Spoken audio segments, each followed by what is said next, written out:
Olá, sejam bem-vindos ao canal. Eu sou a professora Josi e hoje eu vou bater um papo com a professora Rosa Maria. Olá, Rosa. Olá. Tudo bom? Tudo. Seja bem-vinda. Conte a sua história. Quem é a professora Rosa Maria Duarte? Eu sou de Bertolinha, nasci lá em Bertolinha, no sul do Piauí, uma cidadezinha bem pequena, acho que tem 12 mil habitantes, e estudei lá quase minha vida toda. A minha mãe foi minha professora, uma parte. Aí eu vim estudar em Floriano, fiz o ensino médio na cidade de Floriano, inicialmente uma escola religiosa. Depois eu fui para outra escola, onde concluí o ensino médio, e aos 17 anos, mais ou menos, eu passei no vestibular, pedagogia inicialmente. Cursei pedagogia, quando eu estava terminando o curso, eu fiz para biologia, e com 17 anos ainda, eu fiz o meu concurso público para professor classe A, porque eu também fazia um curso chamado pedagógico no passado, né?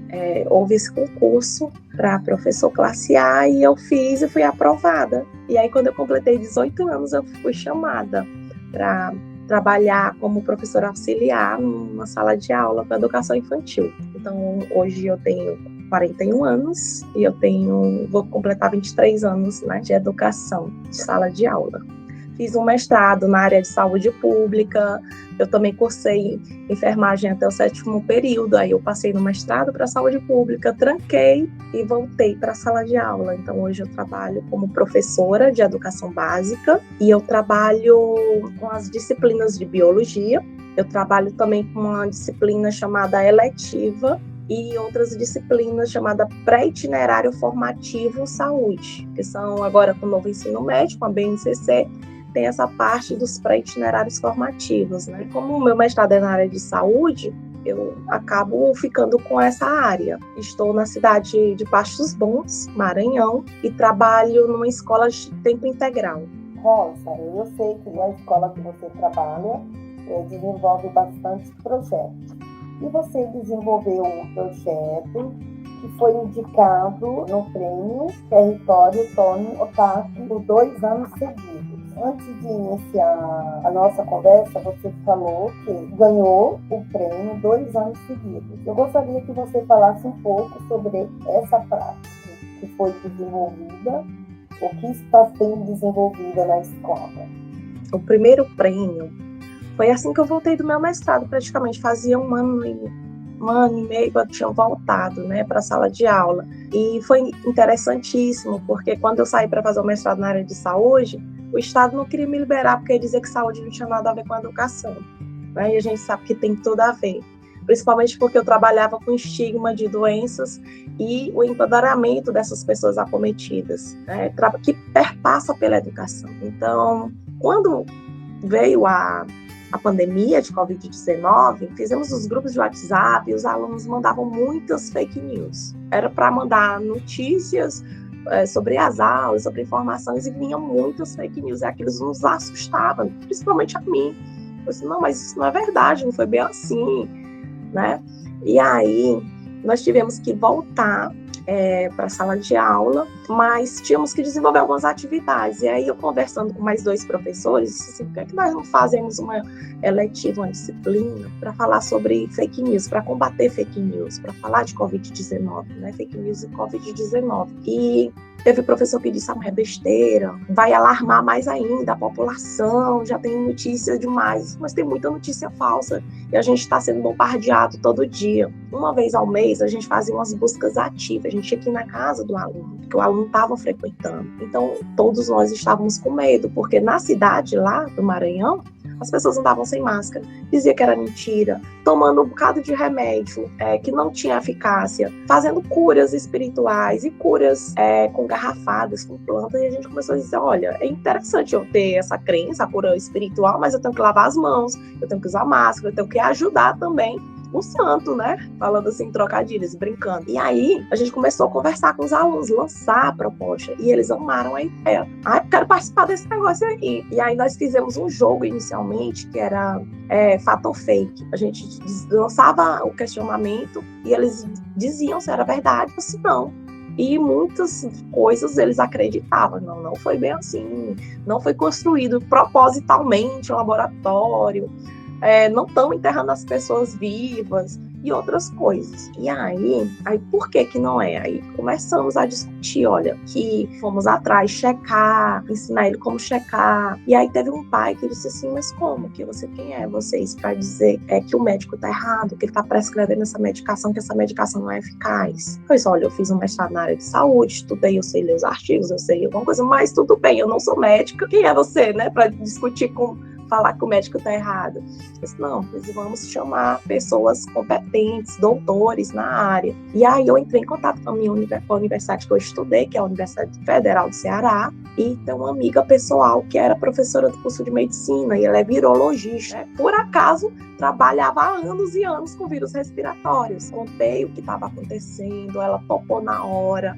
Eu venho da escola pública, eu acredito na escola pública, é isso mesmo, a gente tem que informar corretamente. Fizemos lives, então fizemos vários cards com notícias explicando o que seria que essa professora que viria, que ela era doutora, ia tirar as dúvidas. Aí iam surgindo mais notícias na televisão, olha esse lockdown que estão fazendo em São Luís, na ilha, é um absurdo, nenhum país do mundo faz lockdown. E aí a gente chamou um mexicano, doutorando também, que ele estudou comigo mestrado e foi fazer o doutorado lá, para falar que lá no México também estava fazendo lockdown. Então ele já conhecia o Brasil e ele fez esses paralelos, né? Aí depois, sobre o Rio Ganges, chamei um professor indiano que eu conhecia desde 2008. Então ele veio, trouxemos um tradutor, ele explicou tudo direitinho, como era na Índia, né? E falamos aqui, e fomos chamando profissionais também do Maranhão, pessoas que estavam na linha de frente, diziam que a vacina ia matar, e a gente começou a discutir, e aí foi interessantíssimo, porque no início ninguém queria tomar vacina, e depois dessa eletiva, fez fila, né? Até no documentário que o Tomé Otaki fez, tem um aluno que ele fala, a mamãe, ou era minha avó, todo dia fazia chá de boldo, chá disso, chá de limão com mel, queria obrigar a gente a tomar. E depois eu cheguei para ela, não funciona, não é bem assim, explicava direitinho. E no final, ela acabou parando de obrigá-los a tomar aquele chá e também foi se vacinar ainda. Todo mundo, todos os jovens foram se vacinar. Então isso foi interessantíssimo. Nós fizemos um jogo depois físico também, era transmitido online, as pessoas já podiam jogar, as peças eram os próprios alunos, foi muito rico. Chegou professor de outros estados, aqui do Piauí, dizendo, olha, eu quero assistir a live, eu quero fazer esse jogo com meus alunos. E a gente construiu uma cartilha, que ela vai ser lançada agora, porque ela foi atualizada, por exemplo, dizer que o gato não transmitia a doença, e agora foi descoberto que sim. Outras pequenas coisas que foram sendo modificadas, né? E aí foi interessantíssimo, porque vários professores de várias escolas começaram a ligar para a gente, entrar em contato com a gente. Os meios de comunicação, os blogs começaram, tem uma escola que está fazendo um trabalho diferente, né? Vá assistir, é aberta a todos, e todas as lives estavam lotadas, né? Então isso foi muito positivo, que houve uma mudança de comportamento. Quando a gente voltou para a sala de aula, os alunos que participaram daquela disciplina e participaram das lives, eles voltavam com máscara. Eles sentavam no lugar corretinho. E antes disso, não. As cadeiras eram bagunçadas, eles se abraçavam, eles trocavam de máscara, não usavam máscara, diziam que era besteira, né? Então, isso foi riquíssimo. Então, esse foi o prêmio que a gente ganhou primeiro. E depois disso, que foi esse segundo, nós estamos desenvolvendo ele há 1 ano e meio. Ele não acabou, é um projeto. Começou também com uma eletiva. Para quem não sabe, a eletiva é uma disciplina que a gente tem liberdade, nós professores, de construir a ementa. E aí, como a cidade ela está dentro de uma área de cerrado, né, uma área chamada Matopiba, que essa área ela foi desmatada desde os anos 80 para a produção de grãos, né, principalmente soja. E aí o desmatamento cerrado ele vem acontecendo, né, ao longo do tempo, e às vezes a gente não está atento para isso, porque a gente fica, preserve a Amazônia, mas a gente esquece de outros biomas. É importante também, mas o cerrado também é importante, que ele está sendo matado, né? Nós temos menos que 50% de área preservada, a Caatinga também e outros biomas. E aí a gente começou a discutir sobre os olhos d'água, porque a cidade é abastecida por olhos d'água, que são as nascentes. E aí fizemos uma eletiva intitulada Olhos nos Olhos, Mas não fui eu, professora, que nós vamos fazer essa letiva, com isso te lançou a demanda para o aluno. O que você quer aprender? O que é interessante? Eu queria alguma coisa sobre natureza,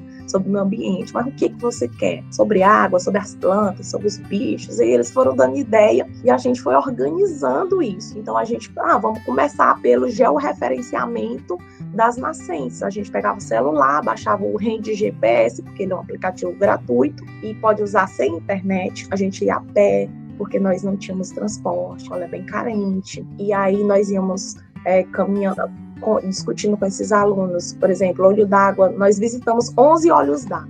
Tem muito mais para visitar, né? E aí a gente fazia o georreferenciamento e discutia o uso da água, a importância daquele olho d'água, por que ele recebia aquele nome, conversava com a população para pegar mais informações possíveis, os usos, né? Discutia tudo isso. E depois, como eu gosto de biologia, eu tenho uma paixão por planta, assim, eu sempre falo, olha, essa planta aqui é interessante. Então, eu disse assim, por que não vamos falar também das plantas? Porque a mata ciliar, o que é a mata ciliar? Ela tem a função do nosso cílio. Por que é olho d'água? Porque é o nosso olho. O olho, ele precisa do cílio. O cílio lubrifica, ele protege o olho. A gente fazendo esses paralelos. E aí, nós começamos a tentar identificar essas plantas que faziam parte dessa mata ciliar. Aí eu não conhecia todas as plantas, apesar de nascer e crescer dentro do Cerrado brasileiro. Na minha área, eu sou piauiense, eu nasci no Cerrado e tem até um pedaço de Mata Atlântica. E aí eu entrei em contato na internet com uns biólogos, uns botânicos, um grupo de identificação botânica. Eu comecei a botar imagens, explicava, né, por que, onde foi. E aí tinha sempre dois que falavam sempre comigo. Eles respondiam bem rápido. Que legal, o que é isso? Aí eu disse, olha, eu sou professora do interior do Maranhão, estou desenvolvendo esse projeto, precisamos da identificação correta da planta, do nome científico. De identificar com a chave é muito difícil, né? Eu não sou especialista em botânica. E aí eles começaram não, pode mandar diretamente, até deu o número de WhatsApp se quiser. E aí eles davam essa informação correta para a gente e a gente ia fazendo as fichas catalográficas. E quando a planta estava em período reprodutivo, a gente coletava esses pedacinhos dessas plantas para fazer uma eicicata, que tem um processo de prensagem, todo o processo lá. Então nós fizemos uma espécie de inventário desses olhos d'água. Dentro desse todo olho d'água dos 11, nós identificamos 99 espécies de plantas. Aí a gente botava o nome popular, o nome científico, a família e alguma observação. E depois disso a gente também analisava se esse olho d'água ele estava preservado, perturbado, ou seja, está tendo desmatamento, está tendo alguma coisa aqui que está causando uma degradação nessa área, ou então ele estivesse degradado, porque quando o olho d'água ele não tem vegetação, tem muita pastagem, o solo está muito compactado. Então a gente fazia essas análises. O professor de geografia também falava um pouco sobre a parte do solo, de outras coisas relacionadas à geografia. Nós queríamos fazer as análises das águas, a gente só fez o pH de poucos, porque a gente não tinha dinheiro, não conseguimos uma parceria para fazer análise físico-química ou microbiológica da água. Mas é interessante, porque a gente consome essa água, né? E a partir daí, quando acaba essa disciplina eletiva, a gente foi discutir também sobre o tanto de exóticas que foram encontradas dentro da vegetação dessas áreas. A gente encontrou 20 plantas exóticas, ou seja, elas não são daqueles biomas. Ela pode causar uma competição com outras plantas e causar mais desequilíbrio do que ajudar, né? E aí a gente foi discutir sobre isso, porque ela tinha um potencial invasor. E falar para os alunos não é plantar qualquer planta. Eu não posso, por exemplo, encher de ninho indiano, ou de leucena, ou de outros tipos de planta. Porque é a planta, eu tenho que plantar uma árvore. Não, eu estou dentro do bioma, principalmente se eu estou em área de vegetação nativa, eu tenho que plantar nativa. E a gente foi discutir sobre isso. Mas mesmo assim, a gente começou a discutir. Eu comecei a discutir com ele sobre cegueira botânica, ler livros do Ailton Krenak, né? E o Ailton Krenak, ele lançou um livro interessantíssimo, eu gosto muito, que ele fala Ideias para Adiar o Fim do Mundo. E eu estava discutindo com uma colega do Rio de Janeiro, que eu tinha feito um curso online, e ela estava dizendo que estava escrevendo cartas, falando para os alunos para escrever cartas para seres inanimados, para uma pedra, para uma rocha, para um rio. Eu assim, gostei dessa ideia. Eu fui discutir com os alunos como que a gente pode alcançar o maior número de pessoas para falar sobre essa beleza que a gente está descobrindo, que eles ficaram encantados. Eu não sabia que tinha esses olhos d'água aqui próximo. Eu só conheci o olho d'água de São Bento, que é o principal, digamos assim. E aí a gente começou a discutir como que a gente pode falar mais. Aí eu comecei a discutir, olha, vocês são da zona rural, da periferia, de uma cidade pequena. Eu também sou de cidade pequena, mas eu conheço muita planta. Não é porque eu fiz biologia, é porque era da minha vivência, né? Convivência com meu avô, com meus pais. E aí eu fui discutir, vocês sabiam o que era cegueira botânica? Cegueira botânica. E a gente começou a discutir. E como tirar, desvendar de olhos cerrados, eles estão de olhos cerrados para o cerrado brasileiro. Como que a gente vai abrir esses olhos? Visualizar o cerrado, a beleza do cerrado e dizer que não é besteira, que tem que derrubar mesmo para plantar soja, como eles diziam antes. Mas isso aí não serve para nada. Não, o cerrado é a nossa riqueza. Ele é o berço das águas. E essas plantas são importantes. E aí nós começamos a fazer vídeos no TikTok. Nós temos um canal chamado Ciência. Nós fazemos vídeos sobre a lixeira, que é a curatela americana, que a gente chama de avó do bombril, porque no passado as pessoas usavam as folhas para arear a panela, por exemplo, quando eles usavam muito alumínio, do cajuí, que é o cajuzinho do cerrado, do próprio caju, da sapucaia, da cagaita, das frutas do cerrado. E também eu começava a comer, eu minha professora, quando a gente estava no campo, eu olhei, a época de cagaita, vamos comer. Os meninos, isso é comida de bicho, isso é comida de pobre. A gente começou a discutir, vocês sabiam que existe um status de comida? Eu não sabia. E, às vezes, as pessoas compram maçã, compram morango, outras frutas, e eles filmam que estão comendo. E por que eu não posso também fazer um vídeo sobre o jatobá, sobre o baru, sobre a cagaita, o puçá, que está na época agora, e outros frutos do cerrado que são lindos, tucum, catolé, são gostosos, são nutritivos, não tem agrotóxico, é da nossa região. Eu comecei a pegar umas coisas até do professor Fábio Scarano, que eu peguei uma aula com ele, e ele falava que a maioria parte da nossa alimentação é exótica, não é nossa. O arroz, esse arroz que a gente consome não é nosso, as frutas não são nativas, existe isso. E, de certa forma, existe um preconceito com alguns frutos nativos, né? Eu acho lindíssimo quando eu vou para o norte do Brasil, o Pará, que tem vários frutos, Tucumã, eles têm orgulho, olha o nosso café, a juçara com peixe, né, e a farinha, ou então eu tô lá no Manaus, que eles têm um x-caboclinho, que é o pão com tucumã dentro, tem a pupunha que eles comem com café. Por que a gente não pode também valorizar isso, que é a nossa beleza? E aí a gente fez esses videozinhos sobre as plantas, a gente pesquisa em artigo científico, fala a etimologia da palavra, usos populares, chama a atenção, por exemplo, a mutamba. Houve uma polêmica, diziam que a mutamba curava a AIDS. A gente sabe que a mutamba não cura a AIDS. Foi descoberto que ela tem um potencial, que ele é antiviral, mas não, a quantidade é ínfima. As pesquisas não foram feitas. E estavam pessoas vendendo na internet o extrato da folha da mutamba para a cura da AIDS. Pessoas que estavam abandonando o tratamento antirretroviral para tomar chá de mutamba, porque é natural. Existe uma falsa ideia que tudo que é natural não faz mal. Vou tomar isso que emagrece, é diurético. E a gente foi chamar a atenção para isso. Então, fizemos esses videozinhos, que tá lá, assim, em vivência, assim, igual a gente tem bastante seguidores. Tem um vídeo que ele alcançou quase 145 mil visualizações, vários comentários, que é sobre o caju, né, que a gente fala do fruto e pseudofruto, a gente fala dos usos do caju, que ele é cicatrizante, é rico em vitaminas, e no final a gente tem uma hashtag que é preserve o cerrado brasileiro, preserve o cerrado brasileiro, a gente enfatiza, né, a nossa riqueza. E aí eu disse, gente, eu tenho 40 anos, eu não tenho TikTok, o TikTok não vai me alcançar, nós precisamos de mais coisas, como alcançar a população, seu avô, outras pessoas. E aí os alunos disseram, professora, teve um aluno que disse assim, eu nunca tinha comido essas frutas, porque nunca me passou pela cabeça que se pudesse comer, eu pensei que podia morrer envenenado, alguma coisa do tipo.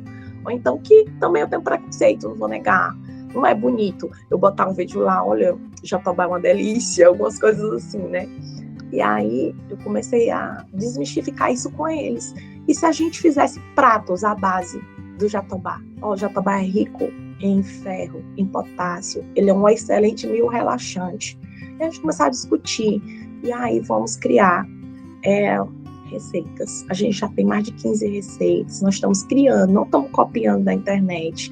Aí a menina liga para a mãe dela, entra em contato com a mãe é quebradeira de coco babaçu, então ela diz assim, olha, dá para tirar a farinha do mesocarpo do babaçu, vou ensinar para vocês. E aí eu trago, então a gente está fazendo bolo, pães, geleia de cagaita, bolo cocada de tucum. Então isso é maravilhoso, a gente leva para a escola, as pessoas provam, as cozinheiras, merendeiras estão ajudando a gente a cozinhar, né? A gente vai para o mato, coleta esses frutos, leva para a escola, produz junto com eles, vai para a casa dos alunos, final de semana, produzir lá. Eles vão para a minha casa também, porque o gás está um preço caríssimo. Às vezes a gente cozinha a lenha e às vezes a gente cozinha no gás, então eles vão lá para casa. E aí a gente faz todo esse processo de culinária afetiva. Isso foi juntando a gente. E é mais interessante porque assim, os meninos dizem, professora, a senhora precisa se ver. Quando a senhora vê uma fruta, aí a senhora, meu Deus, eu comia isso quando era criança, não sei o quê, vamos coletar. E a gente começou a levar isso para a escola. E os alunos achavam besteira. Teve professor que disse, meu Deus, eu comi isso quando eu tinha 10 anos de idade. Eu nunca mais vi, eu não lembro mais nem o nome disso, mas eu nunca esqueci o sabor. Então, os professores se emocionavam. Várias pessoas mais velhas, meu avô me dava isso para comer. São coisas que estão sendo perdidas. E aí eu disse, leva para os pais de vocês. Leva para casa. Cada um escolhe umas frutas e leva. Mama cadela, jatobá, pitomba é mais comum, a gente come preconceito com a pitomba. Começou a levar esses frutos. Ai, meu pai começou a sorrir quando eu cheguei com esse fruto. Menino, onde foi que tu achou isso? Olha, a gente comia isso, a gente fazia isso. Então, houve toda essa discussão, o resgate dessas memórias afetivas. E aí eu comecei a dar aquele insight. Eu quero que vocês falem as memórias afetivas de vocês quando crianças, apesar de vocês serem jovens, 17, 16 anos, 18 anos, eu quero que vocês falem que memórias vocês têm com as plantas do cerrado, com a natureza, com os olhos d'água. A minha pai fala com a família, eu ia buscar água em tal lugar, eu banhava em tal lugar, hoje não se pode mais. Quando eu estava doente, processo de cura, né? Eu tomava banho de alecrim do campo para expelir o catarro, tomava chá de batata de purga também para expelir o catarro quando eu era criança. Começou a falar várias coisas, né?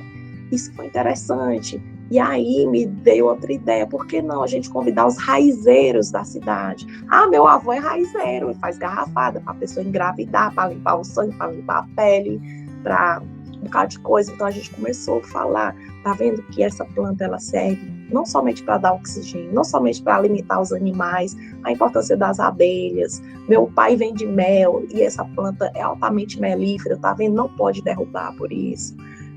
O caititu come esse coquinho. A gente começou a trazer os raizeiros para a escola para falar dos processos de cura, as benzedeiras que fazem oração, elas não se reza com mãos limpas, né? Levantar arca caída, quem acredita na espinhela caída. A criança, quando tem um problema de saúde, às vezes ela dá aqui no Maranhão a gente chama de espremedeira, né? Então tem todas as rezas, tem plantas que eles colocam na criança para a criança se acalmar, os banhos que eles dão, né? Não somente de alfazema, mas de plantas também do cerrado, que elas são aromáticas e são calmantes, e já tem pesquisa que mostra. O bamburral, ele é altamente perfumado. Então as pessoas, quando a pessoa tem insônia, eles pegam as flores e maceram, faz um sachêzinho e coloca no travesseiro para ele dormir, então ele sente aquele aromazinho. Então, é interessantíssimo. E a gente começou a resgatar isso. Chamar a comunidade para dentro da escola. E a gente começou a sensibilizar. Desculpa. A gente começou a sensibilizar o olhar da comunidade também para dentro da escola. Que e da escola para fora, para o território, porque a gente tem que trabalhar o território. A nossa escola não tem lupa, não tem microscópio, não tem forno, sabe? Tem fogão, mas a gente faz pão, então a gente tem que fazer na casa de alguém. Durante a pandemia, a gente visitava a casa dos alunos e muitos alunos relataram insegurança alimentar. É que é um nome bonito para fome, mas eles não tinham que botar na mesa. Não estou dizendo que a solução é comer frutos nativos do cerrado, mas eles são altamente nutritivos e eles podem enriquecer, sim, a dieta daquela pessoa. E eu sempre falo assim, eu me emociono porque eu lembro dos meus avós, eu sempre comi esses frutos, eles me apresentaram, meu pai também tem essa prática, e não porque a gente passava fome, porque nós éramos pobres, que não tínhamos o que comer, mas era uma questão de ancestralidade, de respeito. Quando a gente começou a trabalhar, teve momentos de professores dizer que era bobagem, sabe, que era pseudociência, ou que a escola estava fedendo, porque a gente estava trazendo frutos que realmente tem alguns que eles têm um cheiro forte, por exemplo, o jatobá, ele tem um cheiro de sulfato ferroso. Quem já tomou Noripurum, que é um comprimidozinho que as pessoas tomam para anemia, é um cheiro do jatobá, então é jatobá. Ah, tá sujando a escola. Então, a gente levou as palhas para fazer artesanato, para discutir sobre essa ancestralidade também de o maranhense, ele gosta de... Tem essa coisa das fibras, né? Fazer rede com fibra, fazer abano, fazer quibano, que é umas peneirinhas. É muito difícil essa técnica, precisa de uma concentração muito boa e é matemática pura aquilo ali, porque você não pode errar o trançado, porque senão não dá certo. Então a gente começou a trazer essas pessoas, e alguns eram pais, outros eram avós, outro não tinha nenhuma relação com a comunidade. Teve um que ele ficou tão emocionado, ele quase chora, nossa, você está valorizando isso? Aí ele disse, olha, eu sou quilombola, então ele veio com aquele orgulho, meu avô fazia, meu bisavô fazia, meu pai fez, passou para mim, eu vou ensinar para os meus filhos às vezes acham que é besteira, tem vergonha, e não é valorizado, né? Então a gente foi discutir sobre economia solidária, sobre outras coisas. Teve aluno que disse assim, eu quero ser botânica. Teve outro que disse assim, eu quero ser empreendedora. E aí a gente começou a fazer essas geleias, essas coisas. Então ela cria um rótulo.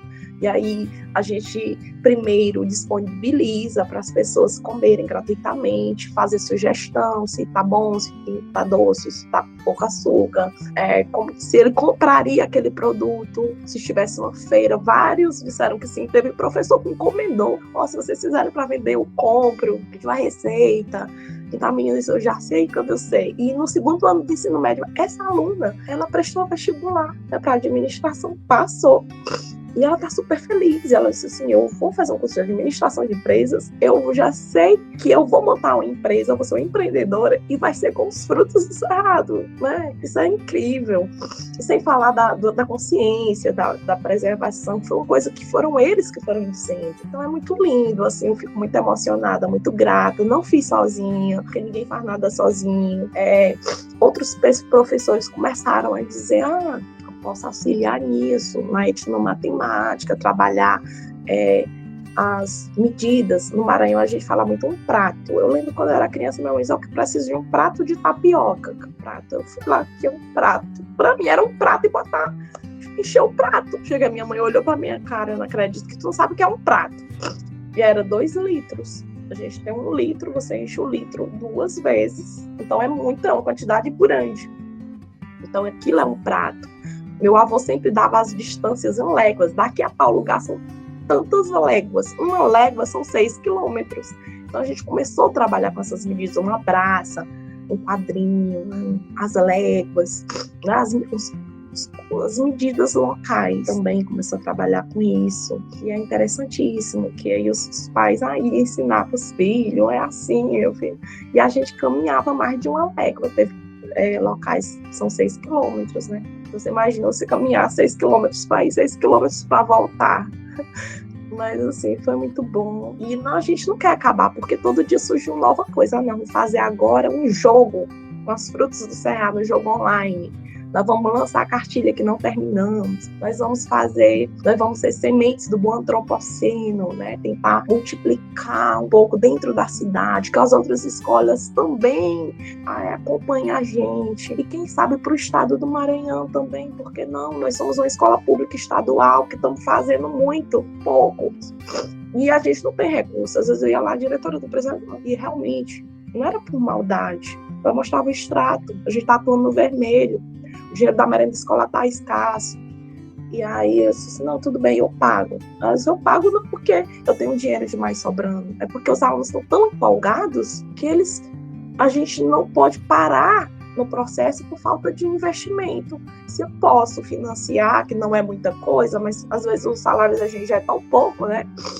Mas aí a gente tem prazer. Por quê? Porque quando eu estava na universidade, eu nunca precisei. Eu tinha condições, sim, eu estava em escola pública, de me manter ali, mas tinha alunos que eles não tinham. Então eu vi os professores tirar do bolso deles a universidade para financiar uma pesquisa de um aluno, para financiar uma apresentação em um congresso.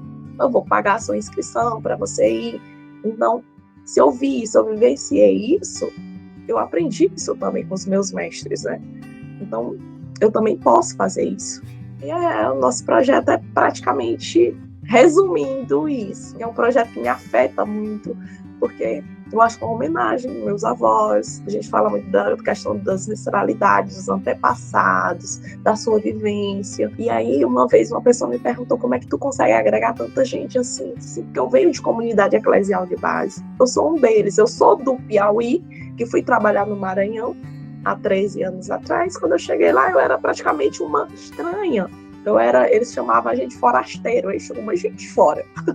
Os forasteiros chegaram aqui, e aí, com o passar do tempo, a gente foi se integrando à comunidade. Hoje eu faço parte da comunidade, eu praticamente moro lá, e a gente vem desenvolvendo trabalho junto com eles. Então, eu trabalho com alunos da periferia, da zona rural, remanescente de quilombola. E aí eles veem que eu também sou uma deles. Ah, professora, não tem essas frescuras não. Ela deita na rede lá de croar, ela come esses frutos que a gente come, ela anda como a gente, ela vai para ali. E eu acho que a gente tem que ser isso. Quando a gente vê que você é um deles, eu não estou impondo também. Eu estou encontrando soluções junto com eles. Isso é muito legal, isso é muito bom. Porque eu estou aprendendo mais do que eu estou ensinando. Interessante desse projeto que você conseguiu em pais, filhos, netos, a comunidade de forma geral, né, da escola. Sim. Hoje mesmo eu recebi doce para a gente colocar 2 sacolas de cagaito, porque é época de cagaito e está chovendo, né? Então elas vão cair todas para a gente fazer geleia e outras coisas, a mãe de uma aluna, e um saco de fibra de tucum, que é um tucumãzinho, né? E também de catolé, que é para a gente fazer a extração da farinha para fazer pães e bolos, que é um pai de uma aluna que mora na zona rural do município chamado Nova York, Maranhão. Ele foi para lá e viu, e ele disse assim, nossa, ele sabendo do projeto, né, vou levar para a professora, vou levar para a escola. E como vai ter esse período de eleição, período eleitoral, eu disse, não, vou ter que levar para casa para não estragar. Então, assim, é engraçado, porque as pessoas começam a ver os frutos e lembrar da gente. Tem pessoas que ligam para a escola, olha, em tal lugar tem uma árvore assim, tá na época do puçá, o puçá preto tá aqui, então vocês têm que vir logo. E ele ainda diz a localização, mais ou menos, pra gente. Então tá mobilizando até pessoas que não fazem parte da escola. E no início as pessoas riam da gente. Lá se vê a professora maluca, já tava catando fruto no mato com o menino, né? E, assim, é interessantíssimo, porque às vezes a gente ia, os meninos não sabiam, já iam logo pegando. Tem muita folha seca, eu digo, olha, pode ter um cupim sério, que vai te picar uma formiga, um escorpião, até uma cobra. A gente tem toda uma técnica, a gente não vai colocando as mãos assim. Eu vou ensinar como é que caminha, até caminhar no mato, às vezes eles não sabiam direito. Observar, e a gente encontrou uma cobra no caminho, aí uns alunos foram pegar uma madeira lá para matar a cobra. A gente não precisa matar a cobra, a gente que está no ambiente dela, vamos sair. Ah, é venenoso, mas não sei, não vou tentar chegar perto para olhar. Vamos mudar o caminho. Nós estamos no lugar dela. Não é obrigado. Toda cobra que a gente vê ir matando. Então, até isso, essas práticas, eles tinham. Ver um sapo, tem que matar um sapo. Gente, o sapo é um indicador de qualidade ambiental. Ele controla o inseto. Então, vamos deixar ele aqui. Ah, mas ele é feio. Isso, mas se tudo que for feio a gente for matar, tá difícil. E seu conceito de beleza pode não ser o mesmo que o meu. Então, a gente tem que respeitar. E é interessantíssimo, porque tem uma lenda lá de um olho d'água, porque a cidade ela foi fundada às margens do olho d'água do Pinga. E esse olho d'água, ele já teve muita água, hoje ele está degradado, tem muita pastagem, tudo. E aí a gente conversando, disseram que o olho d'água morreu, entre aspas, porque a Gia, eles chamam Gia, uma rã, né?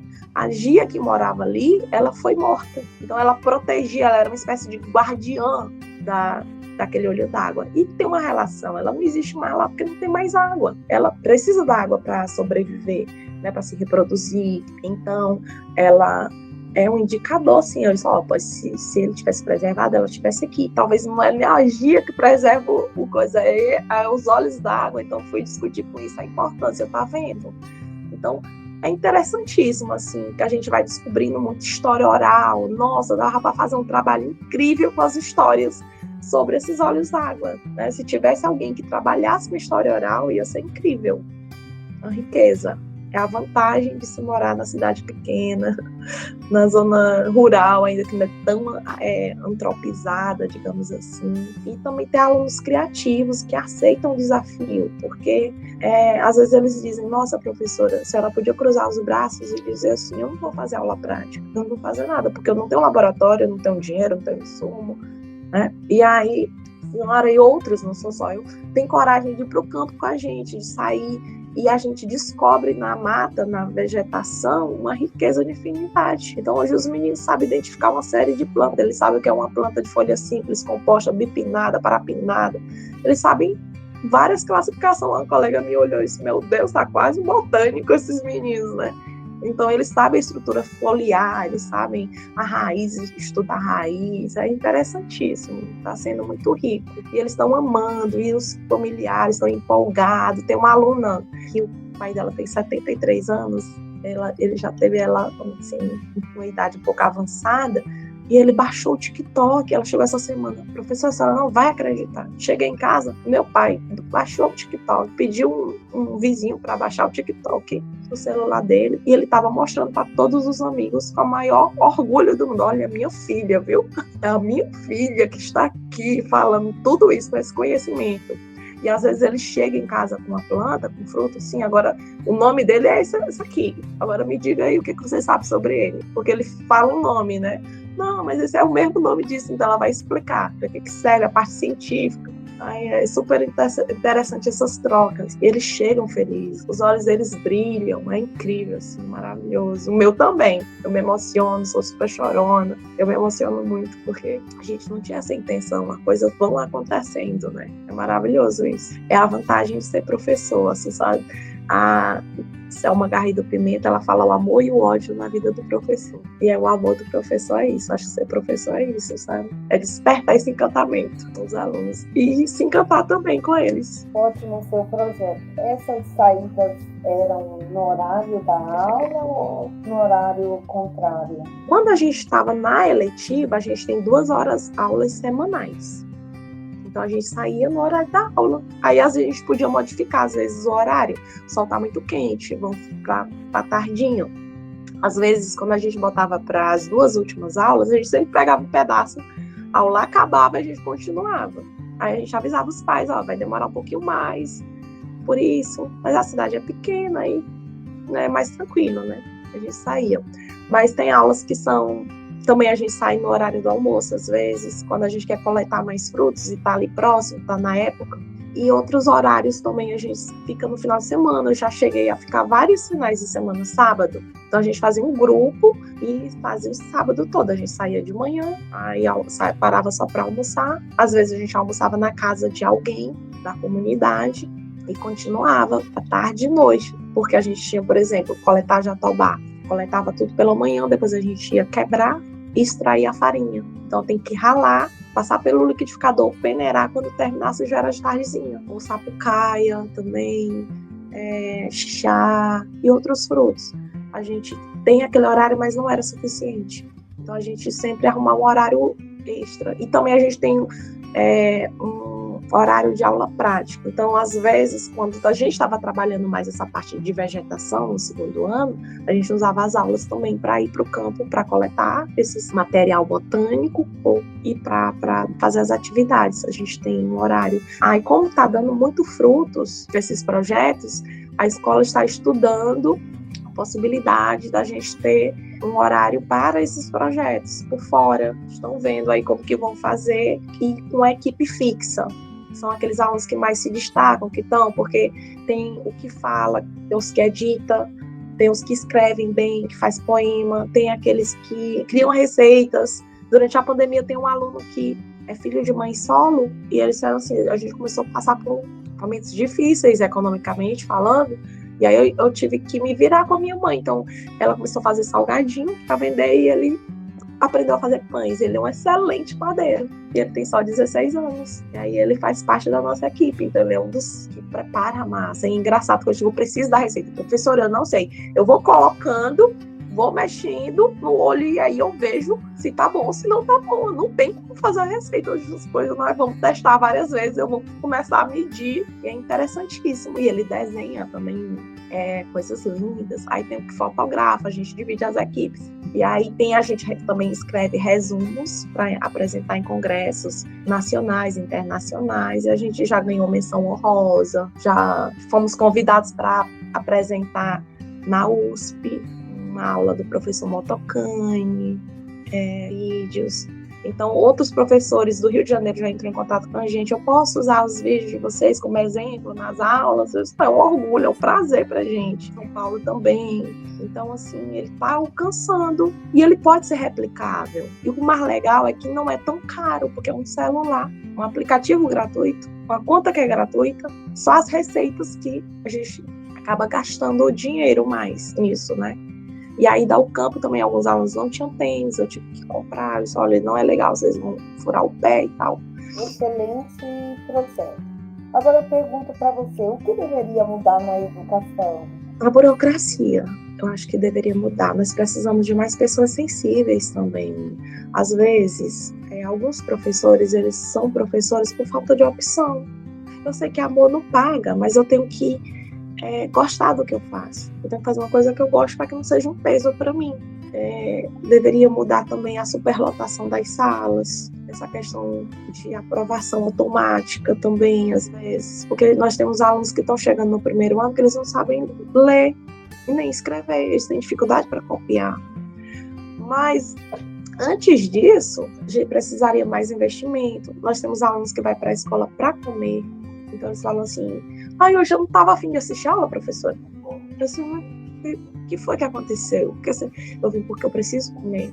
Assim, eu não tenho todas as refeições em casa, e na escola de tempo integral, ele merenda, ele só não toma café, mas ele tem uma merenda bem reforçada, ele tem um almoço que tem proteína, que tem carne, seja de frango, de porco, de alguma coisa de peixe, né, que ele não tem em casa muitas vezes. E quando ele vai para casa, ele sai também com uma merenda bem reforçada, caso ele não tenha o jantar em casa, né? Então a gente tem que repensar muito nisso. Uma formação melhor para professores. Eu acho que eu tive uma boa formação, mas a gente tem visto uma precarização na formação dos professores, né? Não estou dizendo que a culpa é do professor, é uma má remuneração dos professores. E a gente sabe que onde o professor é melhor remunerado, chama aquele. Então eu vou correr para os institutos federais, para os IEMAs, para outros institutos, porque lá o salário é melhor, eu tenho uma carga menor de trabalho, eu tenho tempo para pesquisa. Muitas vezes eu faço pesquisa, eu amo fazer pesquisa com meus alunos, mas eu não tenho uma carga horária para aquilo. Então, às vezes eu trabalho de noite, eu trabalho final de semana, porque é uma coisa assim, como colega, tu acredita, tu é uma sonhadora. Então vamos ser mais sonhadores. É porque você é solteira, é porque você não tem filho. Talvez, claro que se eu tiver outra carga, outra jornada, porque ser mulher é difícil. É difícil ser mulher professora, porque às vezes eu sou dona de casa, tenho que acordar cedo, sair, deixar as coisas prontas para poder ir trabalhar. Como eu sou solteira, eu deixo as minhas coisas prontas, mas eu não tenho essa preocupação, que eu não tenho uma criança para cuidar. Eu tenho minhas plantas, que eu me preocupo também, que eu preciso, às vezes eu chego aqui, minhas plantas estão mortas, porque eu estou passando 15 dias, às vezes lá no Maranhão, né? Eu passo final de semana, não vou esse final de semana. Então, assim, é importante também, mas saúde mental do professor, a gente está sofrendo violência gratuita, né? De todos os lados, seja do aluno, seja do sistema, seja fora da escola. Então, assim, uma aberração que foi: professor não fez nada durante a pandemia, nós trabalhamos, nós não ganhamos nada por fora. Eu tive a minha casa invadida, tive que comprar um computador novo, em Guilherme, que eu nem sabia o que era, comprei para poder melhorar a aula, comprar quadro, comprar material para dar aula, do salário. Tem professor que não tinha condições, né? Comprar um celular melhor. Então, a gente precisa disso, a educação precisa investir mais, ela precisa acreditar mais nisso, né? Formar melhor esses professores, gratificar melhor, porque a partir dessa gratificação do professor, ele vai querer seguir a carreira. As pesquisas mostram que os jovens não querem ser professores, seja pela violência, seja pela remuneração, pelo prestígio, né? Às vezes a pessoa passa para curso tal, para esse curso aí qualquer pessoa faz. Pedagogia para licenciatura é aquela opção que a última que ninguém teve. Infelizmente as pessoas têm essa visão, que o professor é uma pessoa frustrada que não conseguiu ser outra coisa, então eu vou ser professor. E não é assim. Nós temos várias pessoas que quiseram ser professores, né? Eu tinha oportunidade de outras coisas, mas eu escolhi ser professora, seja porque minha mãe era professora, seja porque eu me identifiquei em algum momento com aquilo. Então a gente precisa valorizar mais os professores. Então, a educação era precisa mudar nessa valorização, nessa forma de repensar também a educação. A educação não é reprodutora, né? Ela é transformadora, mas para ser transformadora eu também tenho que estar transformado enquanto pessoa, né?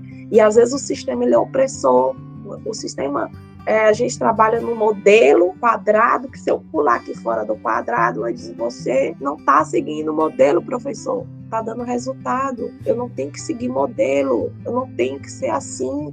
Quando eu penso assim, é por isso que às vezes não vai dar certo, porque às vezes eu ouso. A diretora chegou: professora, o que está acontecendo aqui? Que a senhora está mexendo com esse gel talvado, não sei o que é isso mesmo. É um projeto que a gente está desenvolvendo, a senhora quer conhecer melhor? Tá bom, não sei o quê. Aí depois ela: não, porque veio gente dizer que estava sujando a escola, que estava com mau cheiro. Mau cheiro de quê? Já tomar fé de quê? Então, assim, a gente tem que ousar, ter embasamento teórico e apoio, uma gestão democrática, respeito, liberdade de ensinar e liberdade de aprender. Eu acho que é isso, a gente precisa disso. A educação não tem. Eu não sou a detentora do saber, eu não sou a dona da caneta. Quantas vezes eu era aluna e a gente não podia falar nada porque o professor disse assim: quem é o dono da caneta aqui? Né? Existe essa imposição. Então eu fui, Paulo Freire fala muito isso. Se a educação não é libertadora, o sonho do oprimido é se tornar opressor. A gente tem que trabalhar numa escola mais solidária, mais amorosa, não de passar a mão. Às vezes, tia, eu não sou tia, sou professora. Paulo Freire, professor, eu não aguento esse Paulo Freire, né? Professor, assim, tia, não, eu não vou passar a mão na sua cabeça, eu não vou lhe apoiar. Eu não sou um melamão, eu estudei, eu me graduei, eu me especializei, é uma profissão, né? Eu não sou uma tia. Então, a gente tem que começar a ver essa profissão com mais respeito. E a educação não está sendo valorizada. Nós não estamos sendo respeitados em nenhum momento, né? Professor doutrinador, professor esquerdopata, seja ou de direita, extrema-direita, eu não sei. As pessoas, hoje, qualquer coisa, se você falar uma coisa diferente, eu vou falar sobre o desmatamento do Cerrado, às vezes, essa professora aí já está querendo... Gente, eu estou discutindo educação para o futuro, né? Que a ONU diz que é uma habilidade, uma competência que a gente tem que começar a desenvolver nos nossos alunos e que ela tem que ser aprendida, ela pode ser aprendida, porque eu tenho que olhar os sinais que estão acontecendo, essas transformações que estão acontecendo, e eu tenho que me preparar para esse mundo, não de dizer que eu vou controlar meu futuro, porque é impossível, mas eu tenho que me preparar para essas mudanças que estão acontecendo. E nós, professores, nós não estamos preparados para essas mudanças. Imagina esses alunos, porque nós também não pensamos fora da caixinha, né? A gente não está preparado para essa mudança. A educação precisa modificar isso. Tem muita coisa boa, também, mas tem algumas coisas que elas têm que ser ultrapassadas, têm que ser repensadas, rediscutidas. Outra coisa que me incomoda muito é que as coisas muitas vezes vêm de cima para baixo pra gente. A gente tem que só que acatar e dizer assim, Senhor, é um modelo novo de educação e você vai ter que trabalhar assim. Não, mas não é assim que funciona o modelo, sim, mas quem está na sala de aula sou eu que está desenvolvendo assim, então por que não seguir esse caminho? O caminho se faz caminhando, não é não? É isso. Isso é verdade. Qual mensagem que vocês podem deixar para os professores, estudantes, as pessoas que irão assistir, toda a comunidade escolar? Nossa, são tantas. Primeiro que a gente tem que trabalhar junto, acreditar. O Leonardo Boff, ele fala sobre que ele não é só possível, um novo futuro não é só possível, mas é necessário, mas ele se faz necessário. Nós precisamos olhar para o futuro, né? E ver esse presente também como que caminho que a gente está como que caminho que a gente vai chegar nesse futuro, que futuro eu quero, o que eu posso fazer para modificar, que nós professores sejamos professores que eu gostaria de ter sido, porque tá tudo bem, eu posso não querer ter um filho, não dizer que meus filhos, que eu quisesse que meus filhos tivessem, mas o professor que me inspirou, que nós sejamos inspiração nesse mundo, que a gente tenha mais amor, que a gente tente relevar algumas coisas que acontecem na escola, porque muitas vezes aquele aluno, ele só reproduz o que ele está vivendo. A gente está vivendo uma onda de violência, de desunião, às vezes, na escola, não só na escola, no mundo, assim, e que nós, professores, nós podemos ser, às vezes, aquela inspiração para o nosso aluno, uma pessoa que ele confia, um braço amigo, que a gente também não esqueça da nossa saúde mental, que a gente sozinho não vai mudar o mundo, a educação sozinha não muda o mundo, a gente tem que ter isso na cabeça, ter consciência disso, mas que a gente tem que, sim, trabalhar juntos, que a gente, às vezes, é um pouco desunido, não é uma classe muito unida, que tenhamos coragem, fé, esperança em dias melhores, que a gente já consiga mudar e construir esses dias melhores. A educação, ela pode mudar a vida de muita gente, né? E vem mudando, assim como mudou a minha, como mudou de tanta gente. A gente tem que fazer valer a pena. Tem aquele que diz assim, tudo vale a pena se a alma não é pequena. Então, vamos fazer valer a pena, vamos tentar juntos, né? Dar as mãos mesmo e tentar fazer diferente. A gente está aqui para isso, para tentar mudar. Se um aluno, 2 alunos se sentirem tocados, se eles se sentirem valorizados, se ele achar que aquilo que eu estou fazendo tem sentido para ele, já faz a diferença enorme.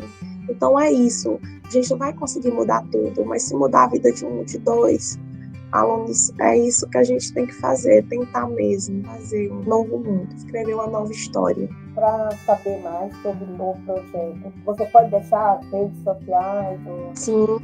Primeiro, nós temos o TikTok, @ciemvivência. Nós temos o Instagram da nossa escola, CEMPRT, CEMPRT, que é Centro Educar Mais, Professor Ribamar Torres.